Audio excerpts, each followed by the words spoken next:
Hello প্রিয় দর্শক বন্ধুরা, আপনারা এই কুলেখাড়া পাতা যেখানেই দেখবেন তৎক্ষণাৎ তুলে নিয়ে আসুন, কারণ এর ভয়ঙ্কর উপকারিতা জানলে আপনিও চমকে উঠবেন। ব্লাড টেস্ট করতে দিয়েছেন অথচ রক্তে হিমোগ্লোবিনের মাত্রা কম। কুলেখাড়া শাক রক্তাল্পতা দূর করতে খুবই উপকারী। এতে রয়েছে আয়রন এবং ভিটামিন সি এর মতন পুষ্টি উপাদানে ভরপুর, যা রক্তে হিমোগ্লোবিনের মাত্রা বাড়াতে সাহায্য করে। তাই আর দেরি না করে এখনই এটাকে বাড়িতে নিয়ে আসুন এবং ভালো করে এই শাকগুলিকে বেছে নিন। এতে কিন্তু বড় বড় কাঁটা রয়েছে, যা সাবধানে ছাড়িয়ে নিন। এরপর পাতাগুলিকে ভালো করে ধুয়ে নিয়ে আকারে ছোট করে কেটে নিন।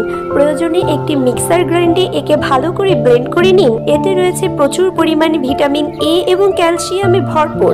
ভালো করে ব্লেন্ড করে নেওয়ার পর এটিকে একটি ছাঁকনির সাহায্যে ভালো করে রসগুলো বার করে নিন। এভাবে 15 দিন 1 গ্লাস করে খালি পেটে খেলে রক্তে হিমোগ্লোবিনের মাত্রা বাড়বে আর রক্ত শূন্যতাও দূর হবে। ভিডিওটা ভালো লাগলে একটা লাইক করবেন এবং চ্যানেলটি সাবস্ক্রাইব করবেন।